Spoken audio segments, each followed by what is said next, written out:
भैया होली जब होली तो होली के बाद कुछ ना गावल नहीं ऐसे वो गीत सुन ले जाए।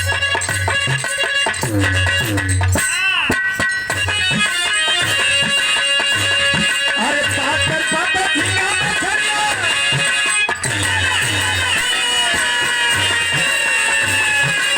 पातर पातर झींगा मछलियां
सुन के कहा भैया, जब सुन के कहा सुन के बोला देखा नथनी भैया।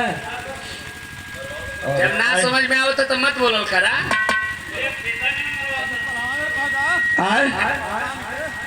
पहलवान के अच्छा ये पहलवान के अरे भैया इस तरह मत कहा हमने हाँ बुला ले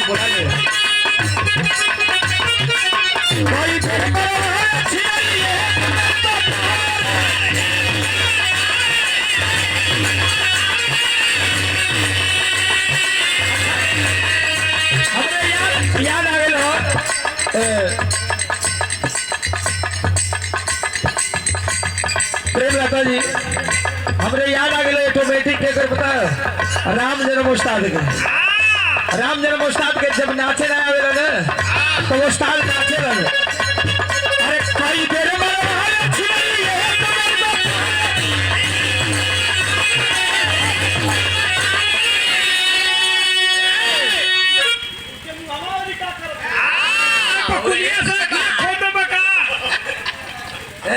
देखो अरे कई बेरे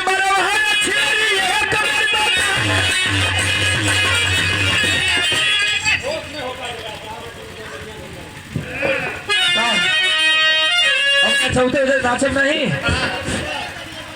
अखिया का अरे कोई बेर बरवा छिरी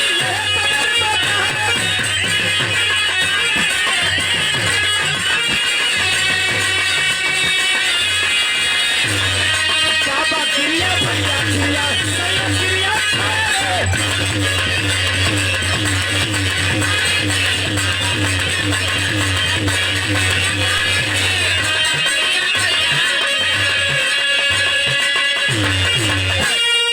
और हम चाहे कि टाइम नहीं खे आई एगो डिबेट गीत हो जाए और बाद समापन की ओर आ जाए।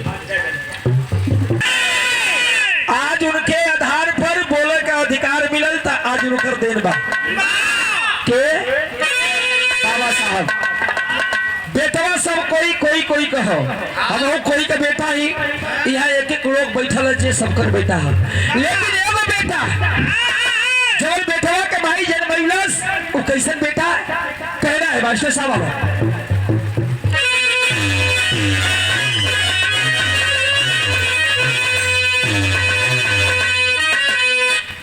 अरे माई जान बवली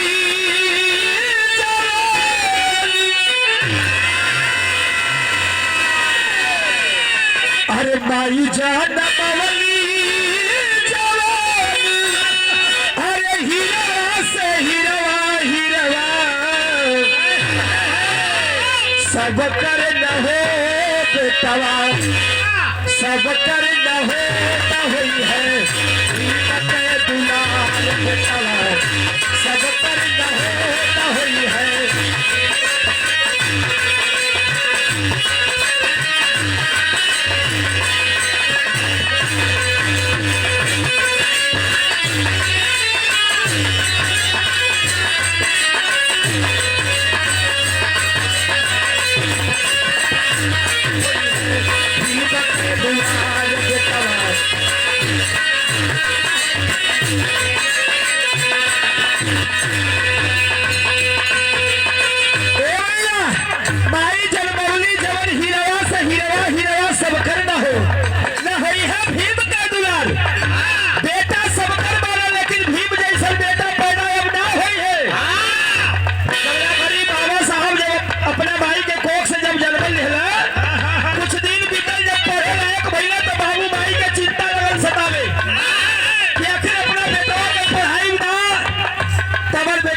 पढ़े खातिर लोग भेजे कहाँ भेजे मास्टर पढ़े खातिर पहले स्कूल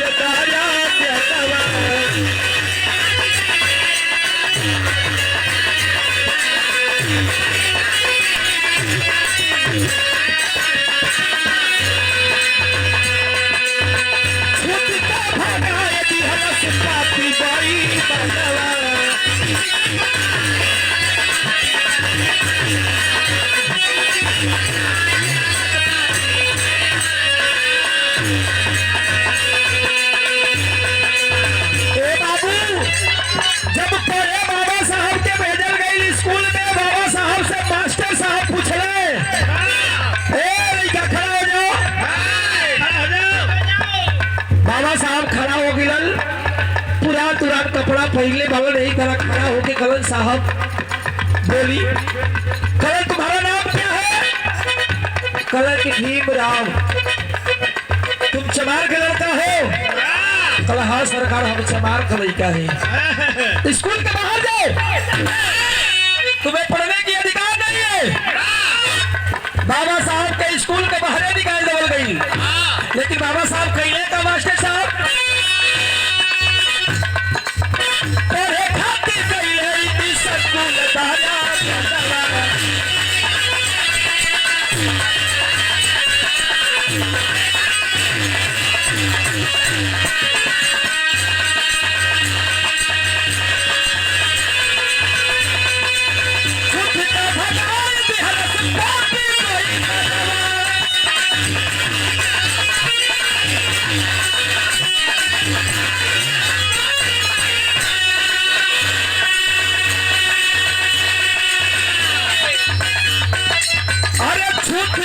भागाई दिहलस पापी गई बदला असुआ बहवले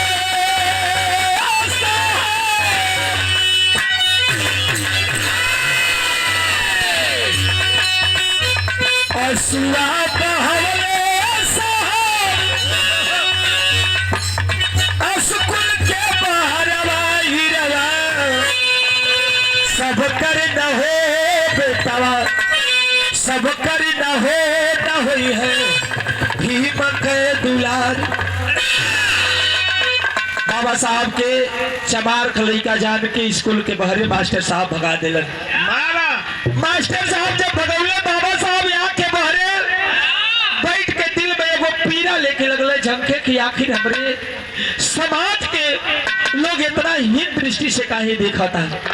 ए भैया, चाहे वो वहीर का लड़का होके, चाहे चमार का लड़का होके, चाहे गरड़ी, चाहे कुशवाहा, चाहे कोई भी बिरादर का लड़का होके, ओकरा के पढ़े का अधिकार ना रहे। लेकिन बाबा साहब के दिलवा में बतिया लगल सतावे। डेली बाबा साहब घरवा में आवे स्कूलवा पढ़े खातिर, लेकिन भाई बाबू ना जाने कि स्कूलवा में हमार लड़का पढ़ेला कि स्कूल के बहरे पढ़ेला। बाबा साहब स्कूल के बहरे जाके बैठिलन, अब बैठ के करेगा मास्टर साहब स्कूल के बहरवा बाबा करे ले पढ़ाई। अब बाबा करे नाच देखी गईले सब घबराई।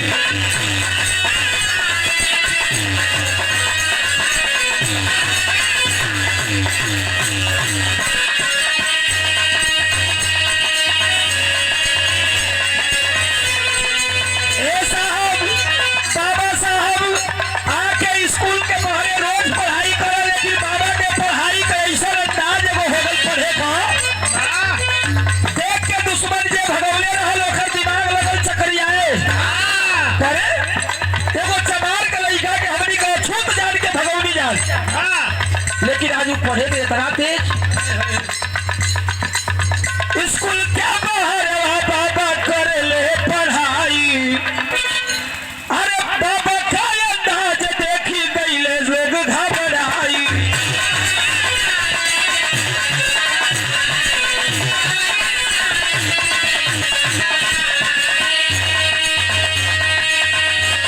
अरे दिल में सतावे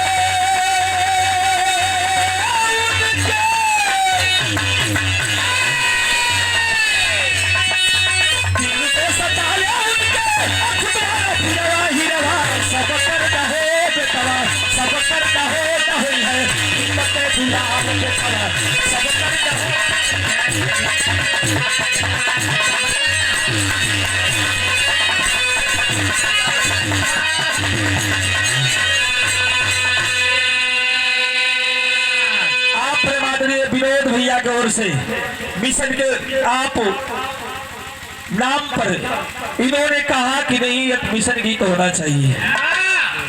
और मिशन का मतलब ये नहीं कि हम किसी का बुराई करें, किसी को गाली दे, किसी को हम बके, नहीं।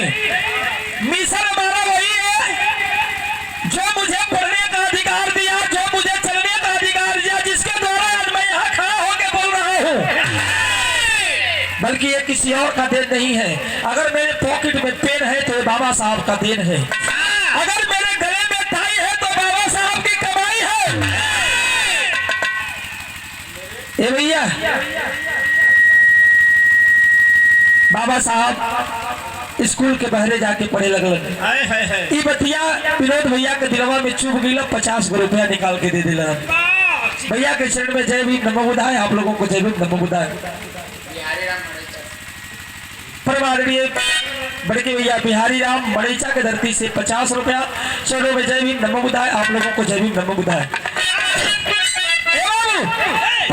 दिल में अछूत और पीड़ा कि हमरा के लोग चमार कलाई का जान के भगोलस। बाबा साहब जब पढ़े में इतना तेज हो गया, धीरे धीरे चर्चा लगल होखे। गांव जवान जब चर्चा लगल होखे तो एगो शख्स जो रहल उनकरा पास बाबा के खबर पहुंचल। केकरा पास पहुंचल मास्टर साहब? खबरिया जब बड़े दरारा जलवा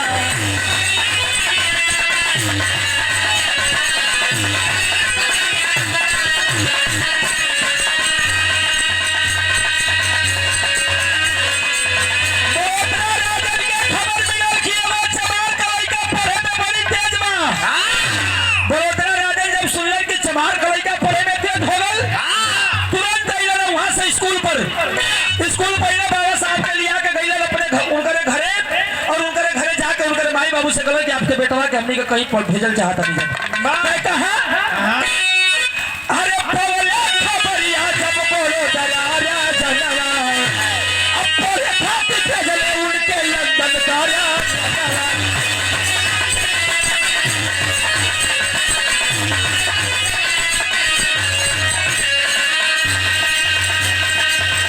अरे डिग्री अठारह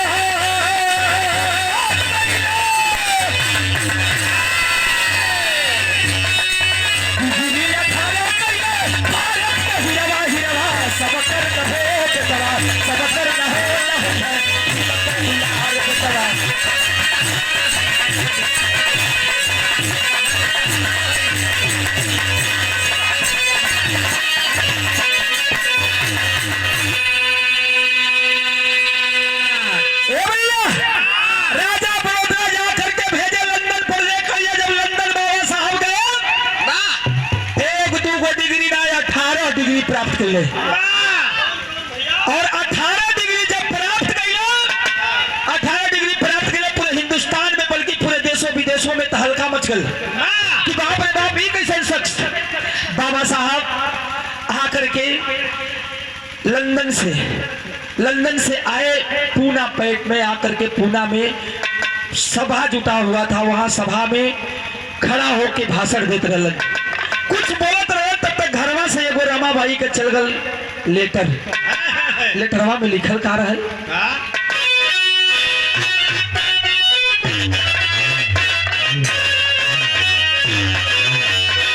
अरे बोलत रहे बाबा पूना पेट दारिया में नवा। अगर बाबा साहब पूना पेट में जा करके भाषण दे रहे थे कि हम आप लोगों के लिए अवतार लिया हूँ, मैं आप लोगों के लिए पढ़ाई प्राप्त किया हूँ, अपने समाज के लिए किया हूँ। बाबा साहब ऐसे ही पढ़ते हुए तब तक चल गए वो लेटर। अरे बाबा पूना पेट दारिया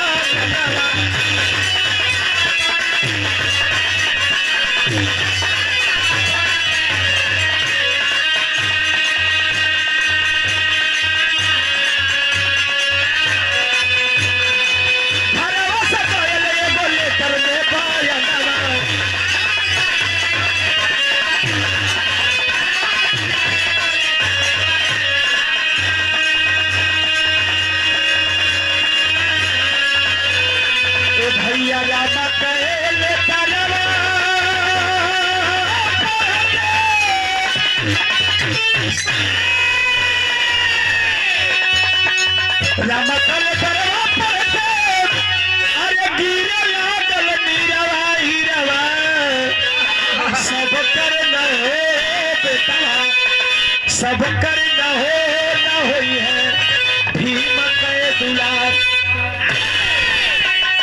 रामा का लेटर दिल जब लगना पड़े झरझर झरझर अखिया से आंस लगल गिरे लिखल बा ओकरा में कि बाबा साहब आप अपने समाज को जगाने के लिए गए हैं, आप अपने समाज के लिए कुछ करने के लिए गए हैं और इधर आपका बेटा इस दुनिया से चला गया। झरझर झरझर अखिया से आंस लगल गिरे बाबा साहब लगले रोवे। एक एक लोग बैठे रहल सब लोग लगल रोवे कि आखिर का हो गल बाबा साहब की। लोग पूछल बाबा साहब का है आखिर का कल कि मैं इसलिए नहीं रो रहा हूँ बल्कि इस लेटर में ये लिखा गया है कि बाबा साहब मेरी पत्नी ने लिखी है कि आप जब गए हैं अपने समाज के जगाने के लिए तो अपना काम पूरा करके आइएगा अपने समाज को जगाने के लिए। हमको मत देखिएगा कि हम क्या हैं।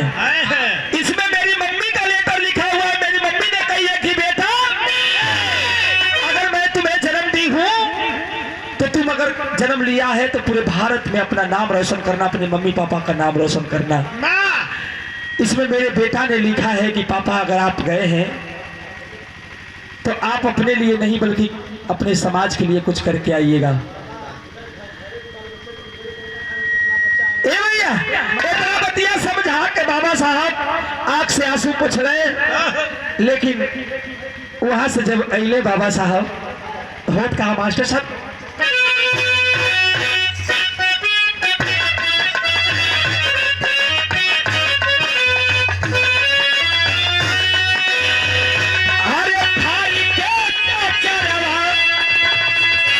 थारी के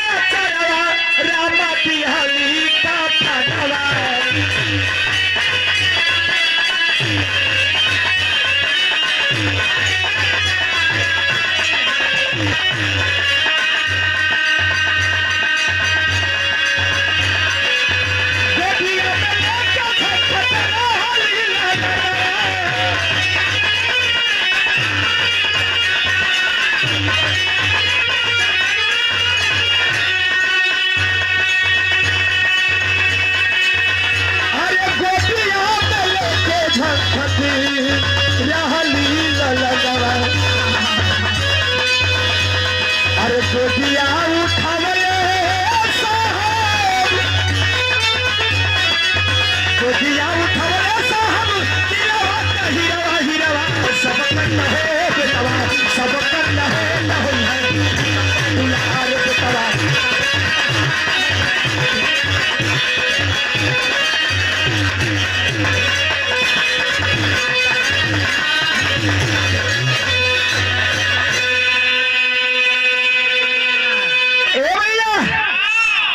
बाबा साहब पूना से आए, आकर के जैसे ही अपने घर पे आए और रामाबाई कुछ भी नहीं था, अपन आचरा फाड़ करके दे दी कफन और अपने बेटवा की लाश को उसमें लुढ़िया करके गोद में उठाई है।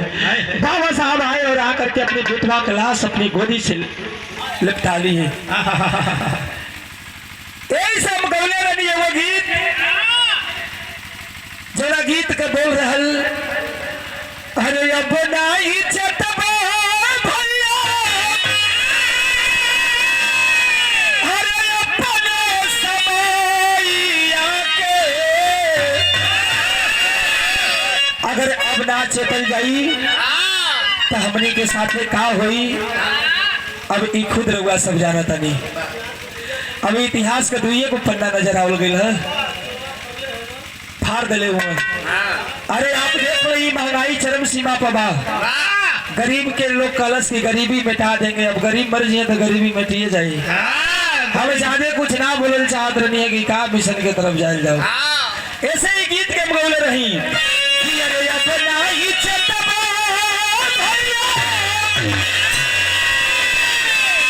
अरे अपने समैया के,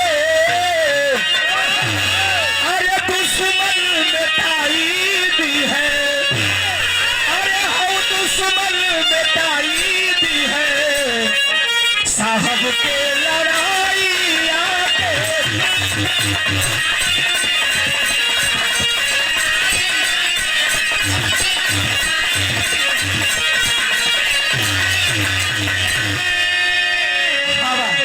अरे अब नहीं चटबा भैया,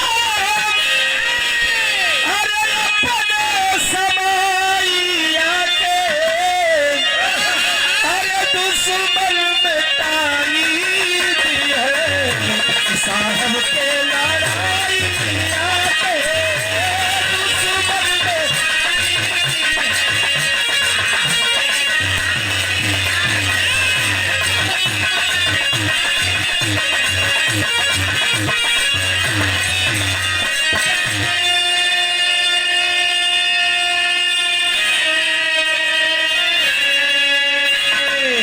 अब नहीं चेतबो भैया अपने समैया के, दुश्मन मिटाई दिए साहब के लड़ैया के। जवन साहब के दिल में सपना रहल कि हमारा समाज सुरक्षित रहे, हमारे समाज का बेटी बहन सुरक्षित रहे। ए भैया आप लोग अभी देखनी मनीषा का कांड, एगो बेटी के इज्जत खुलेआम लूटल जात बा। वो कहवा दुर्गा माई का मंदिर हो, और दुर्गा माई के मंदिर के ठीक वही बीच में मूर्ति है, और मूर्ति के ठीक पीछे आप लोग देखने वक्त पढ़ने वक्त कई काल्पनिक कहानी नहीं बा, ज्यादा दिन का नहीं खे, कुछ दिन के बात बा। दुर्गा माई के मूर्ति के पीछे कुछ ऐसा लोग रहल जेकरा के कहल जाला कि फलाने नेता, और नेता के हो जेकर आज सरकार हो वही दल के लोग। ए भैया दुर्गा माई के मंदिर के पीछे एगो लड़की का रेप करल गई, ओकरा के मुआ देवल गई। अब इतने सोच नहीं कि वो माई में अजर माई हमारा के जन्म दिले बिया, वो माई में कितना फर्क बा। जवन माई अगर हमार बतारी, अगर हम लड़की है, हमारे बतारी के सामने अगर माई के हाथ गोड़ बांध दा, अब बनने के बाद में हमार रेप करा, माई जान दे रही अपने लड़की का इज्जत बचाने खातिर, लेकिन ये कैसे माई जगरा माई के पीछे लड़की चिल्लाती है बचाओ बचाओ, लेकिन माई त्रिशूल लेके बाघ पर सवार होके एक चुपचाप खड़ा होके ताकत नहीं।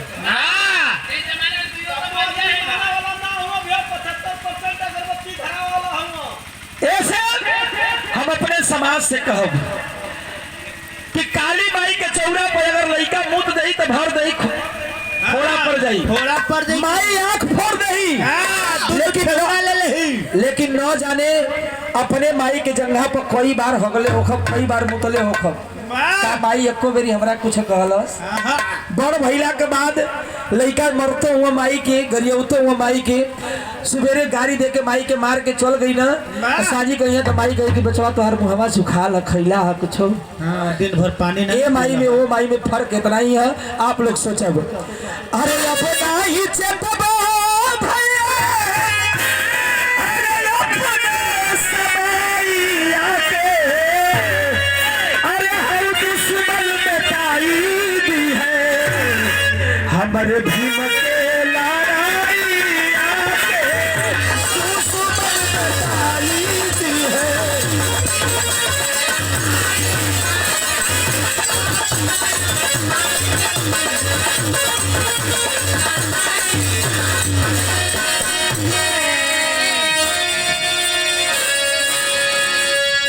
लड़के लड़ाई अभी कार दिलवैले,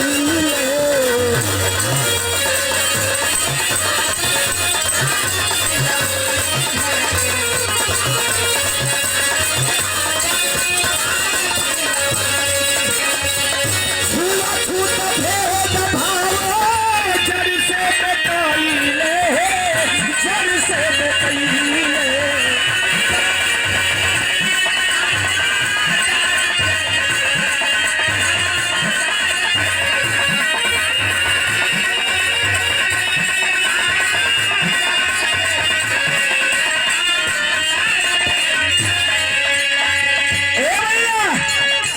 लड़के लड़ाई अधिकार दिलवैले, छुआछूत भेदभाव जड़ से मिटैले। आज बाबा साहब का देन हो कि एगो चमार कलई का एगो पंडित कलई का एक के थाली में बैठ के खात हुआ। पहले कार्य जी का रैली जब चलत रहल और जाना भाई हमरे यहाँ चुनाव में अभी जीत गए।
पूरा अगर जो संविधान चल जाए वो दिन हमनी पूरा स्पीड चलेगी अभी तक खाली महंगाई बढ़ा के बहुत हो सर अब कहाँ करिए से हम बोलना चाहते हैं ऐसे आप लोगों से विनती करो कि मेरे अब हिल भरा